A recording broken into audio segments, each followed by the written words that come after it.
recognize those,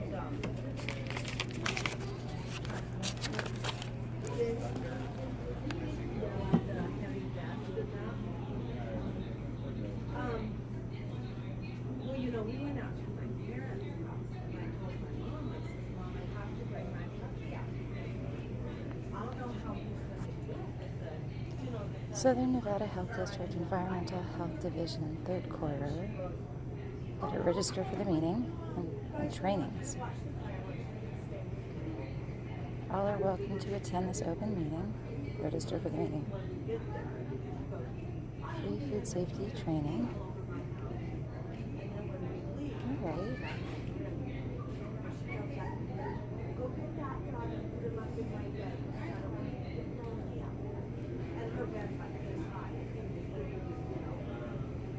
and so, anyway, we didn't move a muscle when they went. And then, you know, a couple nights later, we're walking, and there's a firecracker. And he's just, Temporary food establishment. So this is what I filled out before. Hi there, how are you? How are you? Good, thanks. So I am looking to get a food handler's permit for the farm, or not able to sell food at the farmer's market. Okay. It's cost prohibitive at this point. Okay. There's just it's too much of a financial burden for me to afford, and yeah, it's not letting me do business. I did find in the NRS that the district board of health. You know what I'm saying? Yeah. You're correct. They are limited charging fees to offset the cost of licensing and inspections. Sure. And to be frank, I was just looking at the temporary food establishment here. That's for 2 weeks, correct? Up to 2 weeks, yeah. And I would be an exempt. There's no potentially hazardous food, so if I'm not mistaken, I would be an exempt. Applying for that to be exempt from requiring a card. I went through the process once before, and it was $100 for 2 weeks. Sure. There was no inspection, and all it was just a piece of paper. So I'm just, Right. I would absolutely, to be honest, I'd prefer the annual itinerant license. Right. That would be more cost effective for you. Well, not at almost $1,000. So that's my concern. I really want to do business at the farmers markets, but right now I'm kind of like up against a wall. What do I do? Right. So do I have any options, or is? Well, I was talking with Sheila. She said that you had saw something online. Oh, well, specifically reading through the Nevada Revised Statutes, Sure. it doesn't specifically say the district board. It says the city and the county, but when there's no city or county, then the district would have to abide by their rules. But it does absolutely. I can point you to the actual statute Is itself. It 446? Ooh, gosh. Give me 1 sec. Let me look it up. 439.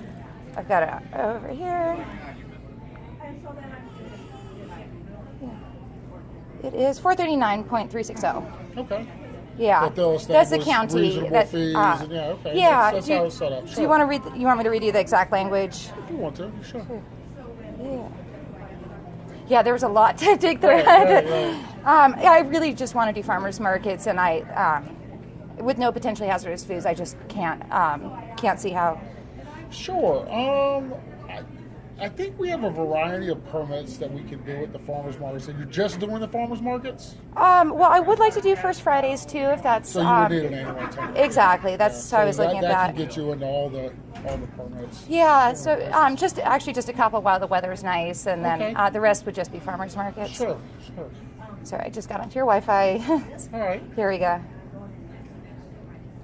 So yeah, it's section 439.360, and line 5 is it says such fees must be for the sole purpose of defraying the costs and expenses of the procedures for issuing licenses and permits and investigations related thereto, and not for the purposes of general revenue.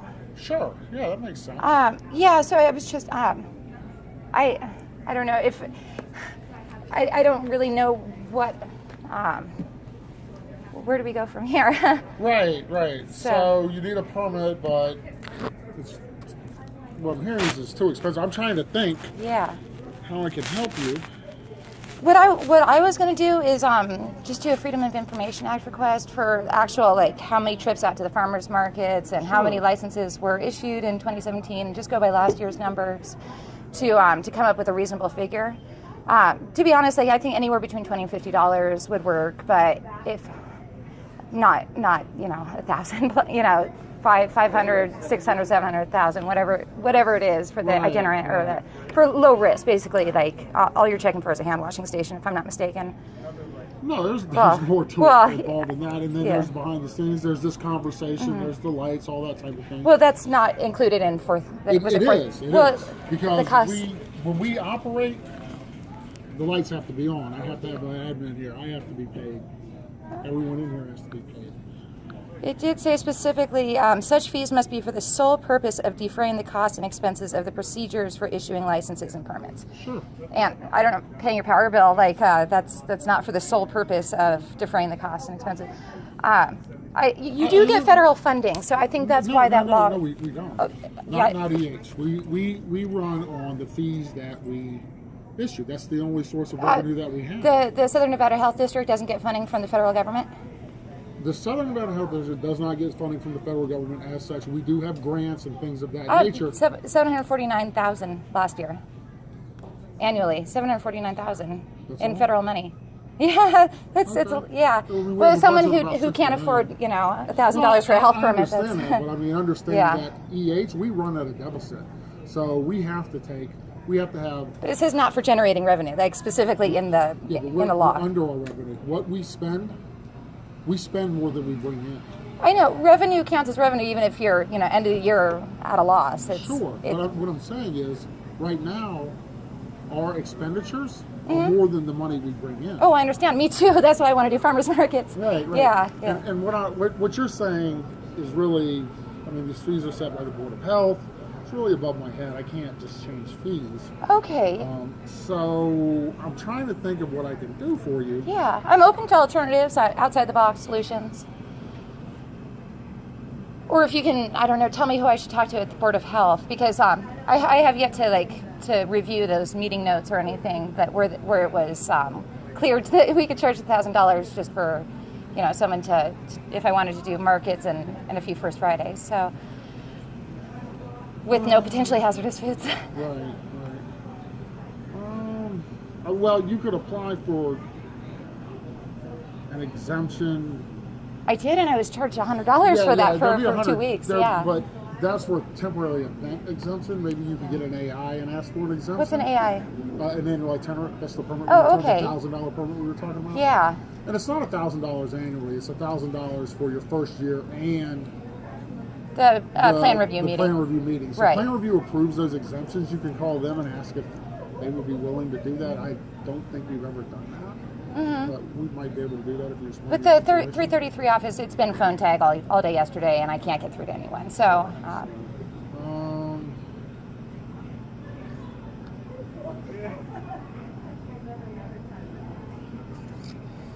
The problem is you're at a farmer's market and you want to go to these temporary events, and that's the permit we set up. We actually set those permits up to give businesses a break so they didn't have to pay the $131 every time they set up an event. $131 is for the 1 to 5 day permit. Okay. Is that the TFE or? The TFE, yeah. Gotcha, so okay. That's why we did that. We did it to give people that did these routinely a break, and I think after about 4 events you break even. So if you do more than 5, you're actually getting better. Much like you, I also have to pay power bills and other things. Right, so absolutely. It's employees absolutely. and whatnot. Right, I understand. Yeah. So I'm kind of at a crossroads. To be honest, like I realize I can't do farmers markets without that. I was, and I got shut down by a few of your inspectors. Well, the farmers market manager has. Were you doing the microgreen smoothies? Correct. Okay, yes. right, Yes. So I did hear about that. Yeah. So, and I'm sorry that. And can I just tell you, there were 2 agents. I want to say Tom and Jason. Yes. Jason was incredibly professional, and I really I want to compliment him on that. So. Yeah, he came in and said that you might come to the Board of Health. And while you were talking, I was wondering if this was a similar situation.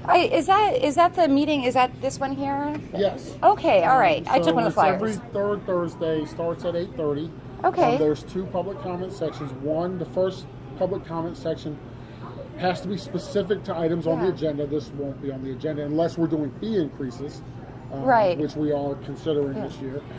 And then the second public comment, which is towards the end of the meeting, usually around 10:30ish, 11:30, there's public comment for anything, and that would be the one that you would want to do. You would come Okay. up and say, these fees are prohibiting me from doing whatever, and the Board of Health can ask our opinion and, you know, make a decision. Well, I understand. If I'm not mistaken, if I'm missing anything, please correct me. No, you're on. What I understand was for the farmers markets, because this is the Fresh 52. Kerry is in contract with you guys to play by your rules, and I completely respect that. And now, if I were to go independent, not at a farmers market, what my understanding is lawfully is if the costs are prohibitive for, I do basic human right to earn a living. So. Since I'm not a public health threat, and you know that's I'm of course in your hands to determine, that I would just have to do this outside of farmers markets, independently. Well, if you're making smoothies, and we're going to go with that, usually the exemptions are for people who are selling like potato chips and things of that nature, less than 25 square feet or 25% square footage of their business.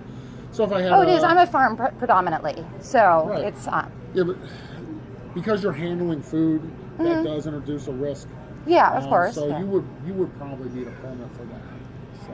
Okay, but being that the fees are so like astronomically high for what I'm getting in return, and it doesn't I guess we could argue all day about like does it or does it not fall under the criteria of NRS 439, but I really do feel like I could make that argument if it ever came to it that because the costs were so prohibitive that I was denied the right to earn a living, which is a basic human right. Like, so we don't want to run you out of business. Well, that's exactly where it's at right now. I'm making this video because a bunch of my I've lost a lot of my customers because I can't.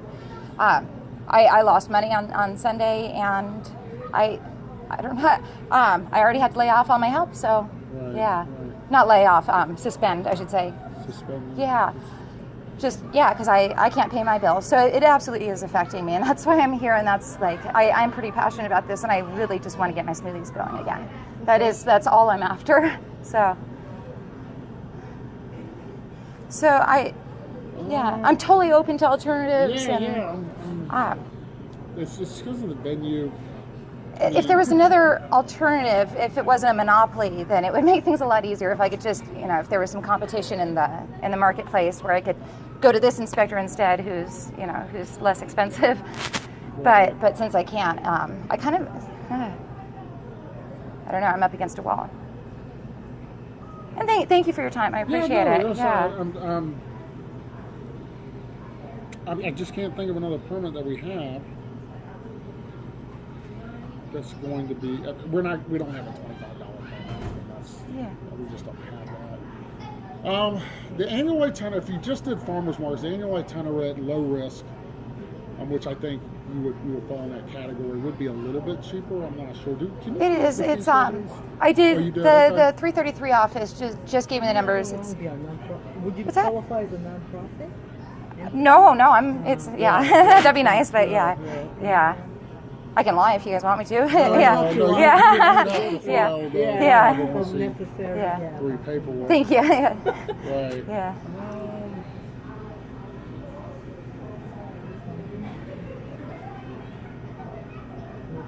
I mean, we could do payment plans. That's something we've done before. That is a start. That's the first time it's ever been offered to me.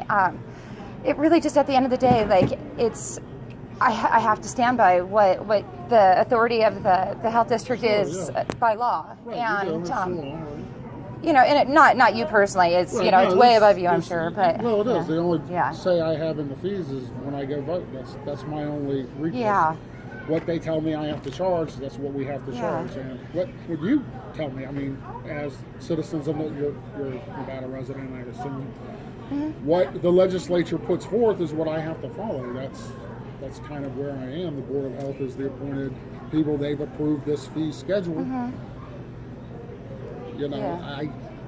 you know, albeit not lawfully, because it doesn't. Yeah, it does that fall you outside. would have to take yeah. out the Oh court yeah, system. absolutely. That's We won't fine. argue that for sure. Right, yeah. right. Yeah. I mean, I can't just decide what a law is and what it isn't. Yeah, yeah. And I mean, that's something you could also Yeah. do. But I mean, your probably your best and most effective thing would be to go to the Board of Health and say, Okay. you know, I can't start a business because these fees are too high. Yeah. Do you have a contact of someone I could reach there that would be able to help me? Like I said, we have the board meeting in the public health. You can Okay. also talk to. Right, that's the 23rd, so that's in a couple of weeks. I am missing out on markets in the meantime. Would it? Well, the board wouldn't. They have to vote to reduce the fee schedule across the board, which, I mean, like I said, we're running at a deficit right now. Oh, I am too. So, I hear I you. understand Yeah. that, but Yeah. by law, we have to exist. Yeah. So, But there's federal money. Well, no, we don't.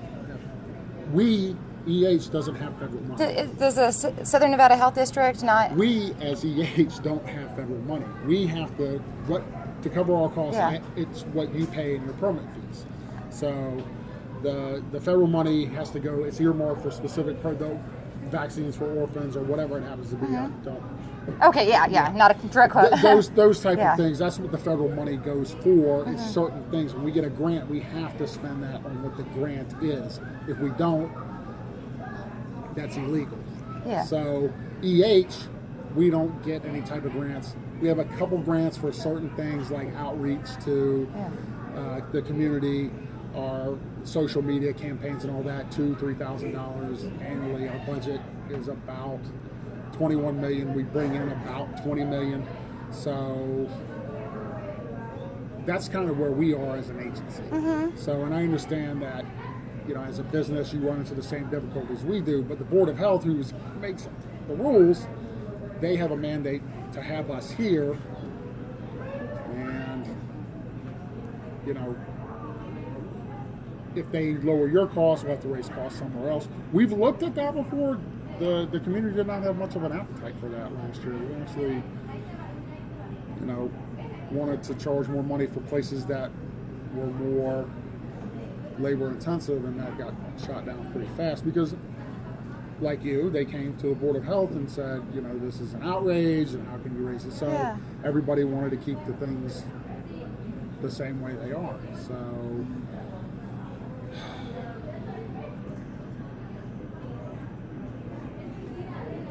So the Board of Health is on the 23rd.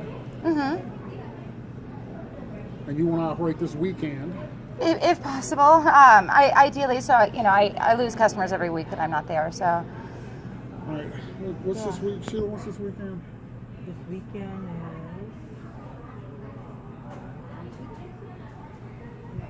is... So the 7th and the 14th. And so can you tell me what you're serving? Yeah, so microgreen smoothies, I'll tell you all the ingredients. It's shelf-stable coconut milk, pineapple juice, and chocolate almond milk, bananas, microgreens grown hydroponically, ice, and cacao nibs, almonds, almond butter. Anything perishable? All of it's shelf-stable, and it says refrigerate after opening. Okay. So that's... It is non-TCS. Yeah. What if I gave you a permit to operate for the next 2 weeks? Okay, until the time of that. And I'll waive the fees. Oh, yeah. And then that way you can operate for a couple weeks. We'll give you an exemption. Okay. So you fill it out, we'll give you the exemption. Yeah. Which farmer market do you specifically? So there's two. There's a downtown Summerlin on Saturdays, 9 to 2. Okay. And the Fresh 52 Henderson Market on Sundays, 8:30 to 1 o'clock. I'll give you an exemption for those 2 weeks. We'll waive the $100 fee. And then you'll get your say at the Board of Health, and then we'll go from there, okay? Okay, absolutely, yeah. Would that be would that give Yeah. you a little, send you a lifeline for a little while? Absolutely, yeah. Keep the lights on, if you will. Sure, Yeah, sure. yeah. I do. I really appreciate that. And then Absolutely. we'll see what the board has to say. I'm happy to work with you guys. I don't. Sure, I yeah. don't. I want to work farmers markets. I don't want to go rogue and I don't know, stand on street corners selling smoothies. Right. Sheila, yeah. can we do that? Can we just Yeah. fill out the application, pull it out, we'll do the exemption, I'll sign it. Absolutely, yeah. Okay. I really appreciate that. Okay. What was your name? Larry Rogers. Larry Rogers, Let me give you Avalon. Nice to meet you. That form you can fill out again. Absolutely. Send them back.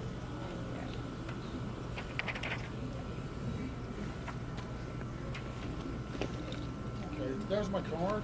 I appreciate it. Thank you. And so that will at least give you through, so your voice can be heard with the public officials. Yeah. Of course, you can always talk to your council people and all that. We work with them pretty regularly. Yeah. But it's always good for them to hear your side of the story. So I mean, I don't have any stake in this one way or the other. Yeah. So Well, thank you. I really appreciate you listening and Okay. All right, offering all right. some solutions. So that'll give you something until your voice can be heard, and then we'll go from there. We'll see what the board says. Okay. Thank you very much. yes, All ma'am. right. Thank you, Nice Larry. to meet you. Pleasure. All right, Thank take you. care.